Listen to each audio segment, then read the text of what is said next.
Alex Eala had just defeated Naomi Osaka, a four-time Grand Slam champion and former world number one, 6-4, 6-2. In doing so, she became the first Filipina ever to reach a WTA 500 final. Yet the result against Osaka was only the final step in a week that had already begun to feel almost unreal.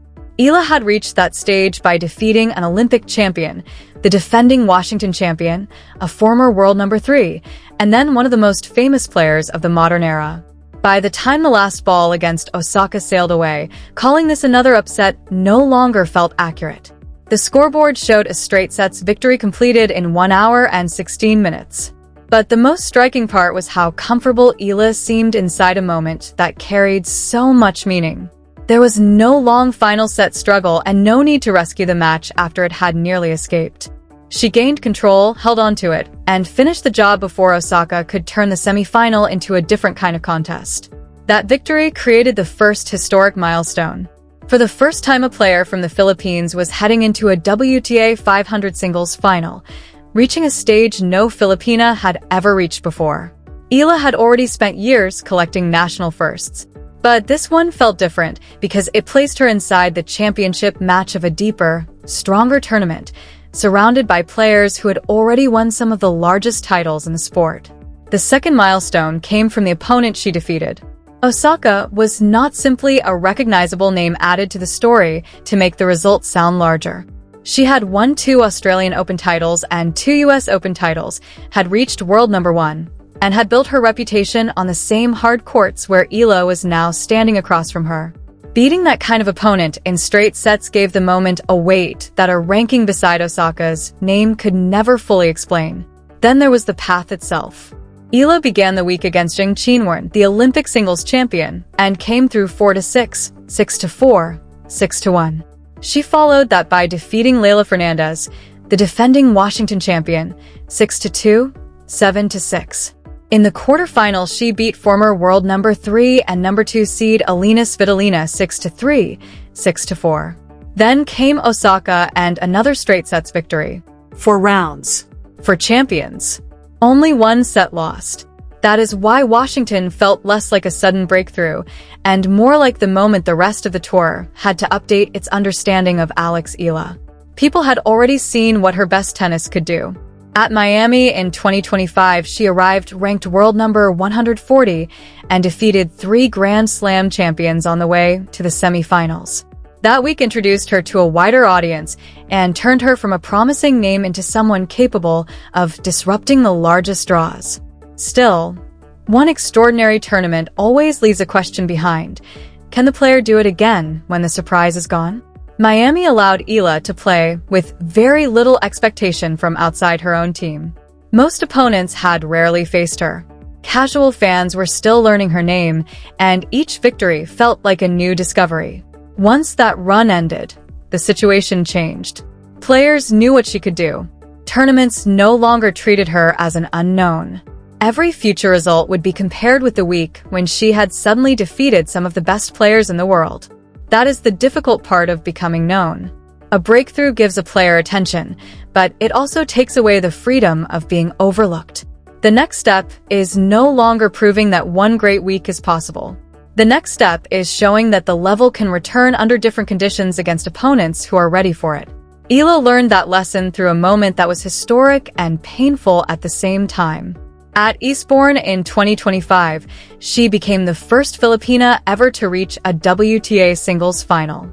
She came through qualifying, adjusted to the grass, and arrived 1 victory away from a title that would have completed another remarkable week. The final against Maya Joint moved deep into a deciding set tiebreak where Eala reached championship point 4 separate times. For chances to finish. For chances to turn the first WTA final in Philippine tennis history into the first WTA title. Each one slipped away, and Joint eventually won the tiebreak 12-10.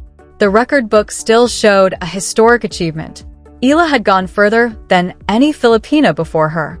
Yet the memory of that afternoon could never be reduced to the words first WTA final. She had been close enough to see the trophy waiting, close enough to feel the match almost ending in her favor, and then had to leave knowing that 1 point had never arrived. That kind of loss becomes part of a player's story, whether she wants it to or not. It can remain as a painful memory, or it can quietly become experience, showing her what those final moments feel like before she meets them again. By the time Eala reached Washington in 2026, she was no longer the world number 140 player who had surprised everyone in Miami. She had climbed to a career-high world number 28, and her place in the final was expected to move her into the top 25.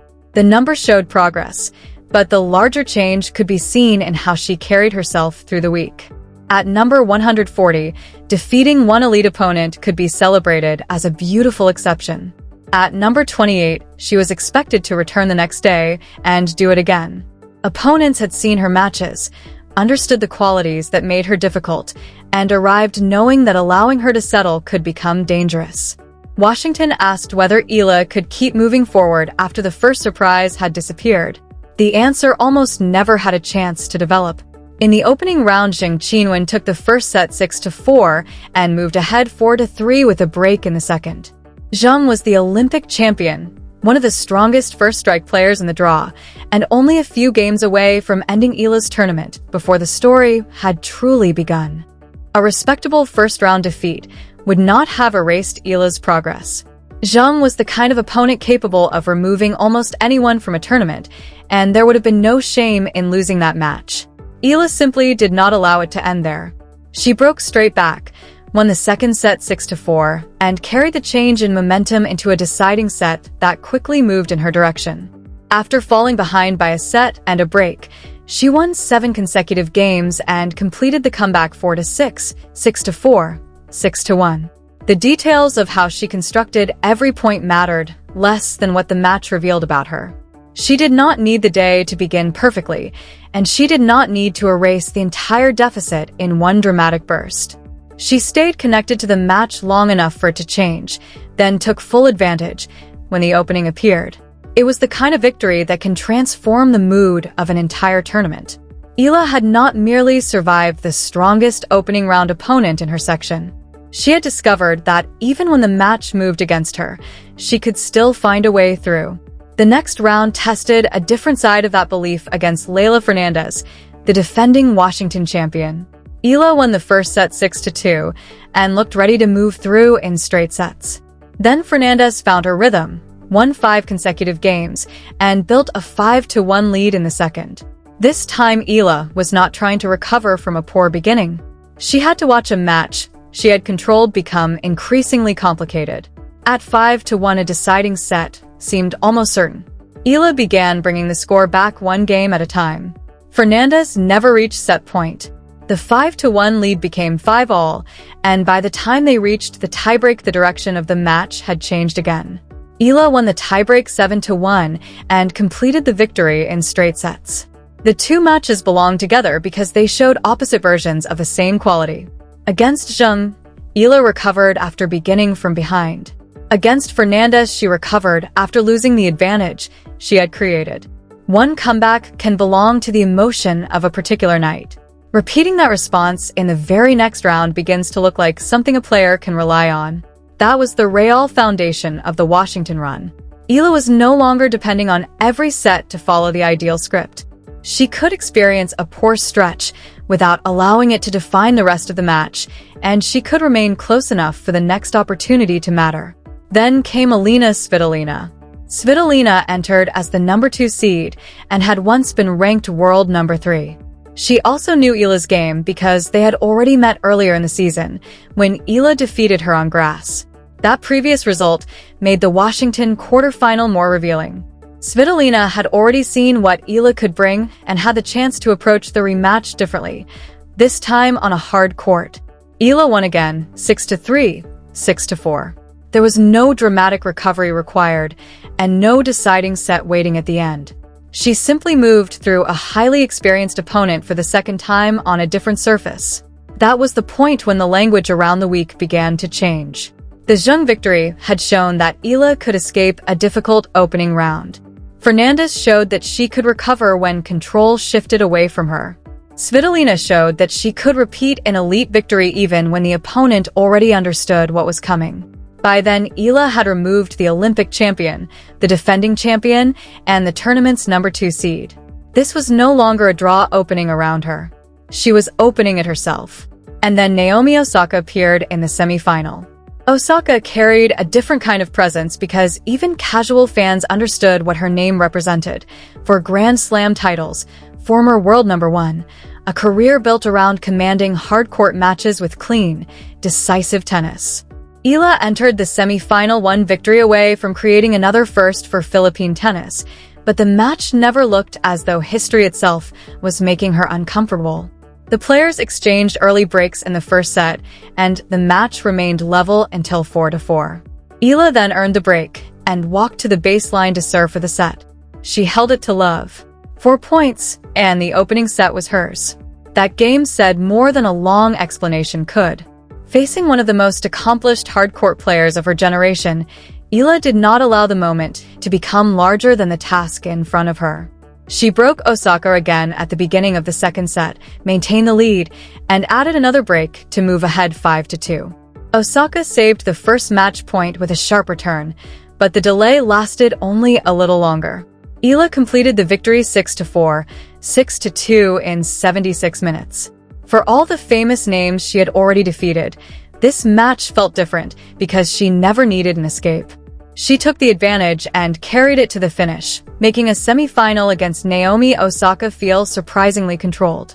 One statistic captured the quality of the performance without requiring a full technical breakdown. Eala won 79% of the points behind her second serve and lost only 4 of those points during the entire match against Osaka on a hard court in the biggest semi-final of her career. That was not Eala waiting for a celebrated opponent to hand her the result.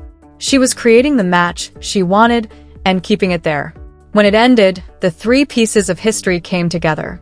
She was the first Filipina to reach a WTA 500 final.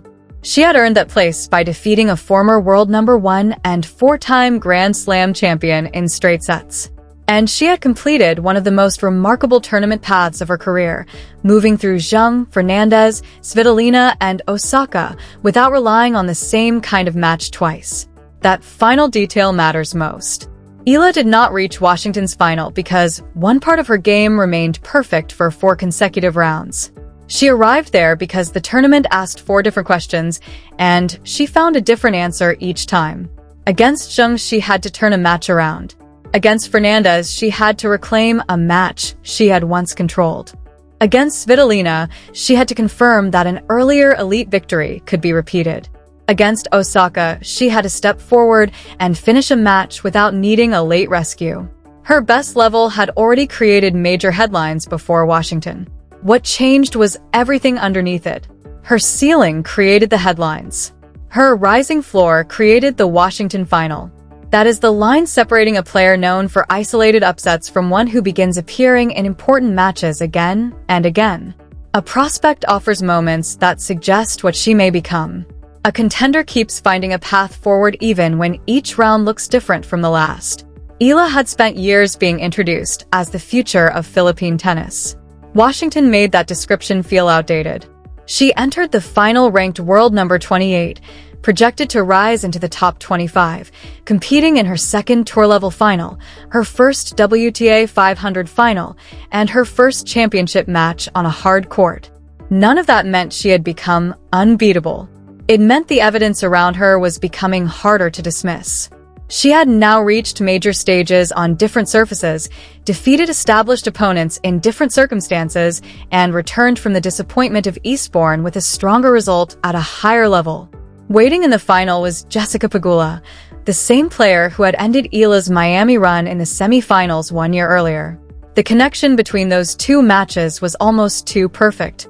In Miami, Eala faced Pegula as world #140, still being introduced to much of the tennis world. She pushed the match into 3 sets but could not complete the breakthrough. In Washington, she would meet Pegula again as world #28, with 4 champions already behind her and the largest final of her career in front of her. The result would decide who lifted the trophy, but it would not decide whether Eala belonged at that level. The week had already answered that question. Zheng had asked whether she could recover after falling behind. Fernandez had asked whether she could regain a match that was changing direction. Svitolina had asked whether the previous victory could be repeated.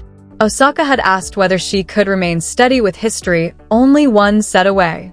Eala answered all four. For Filipino and Filipino-American fans, that progression carries meaning beyond another line in the record book. Eala's career has created a visible path where there had previously been very little proof that such a path could be completed. She became the first Filipina to win a junior Grand Slam singles title, the first to reach the later rounds of major WTA events, the first to enter a tour-level final, the first to break into the top 50, and now the first to reach a WTA 500 championship match. One athlete cannot build an entire tennis future alone, and Eala should not be expected to carry every ambition of a country each time she walks onto the court. What she has done is make the next dream easier to picture. A young Filipino player watching from home no longer has to imagine every step from nothing. There is now a real person who has taken those steps, faced the losses hidden between the milestones, and kept moving until the largest stages no longer looked unreachable. That may be the most lasting part of Washington. The title Promising Young Star once described Eala perfectly because it pointed toward a future everyone hoped she might reach. Now it sounds incomplete. A prospect is expected to become dangerous someday. Alex Eala is defeating champions now. So, which moment changed the way you saw this run? The comeback against Zheng, the turnaround against Fernandez, the second victory over Svitolina, or the straight-set statement against Osaka? Because after the first WTA 500 final in Philippine tennis history, the question is no longer whether Eala can create another breakthrough. It is how far this version of her is ready to go. If this deep look at a week that rewrote the expectations around Alex Eala resonated with you, make sure you are subscribed to Tennis Diaries. Turn on notifications so you never miss the final or the next chapter of her hard-court journey. Drop a comment and tell us which of the 4 answers she gave this week impressed you most. The fairy tale language is too small for what is happening. The real story is still being written, one different answer at a time.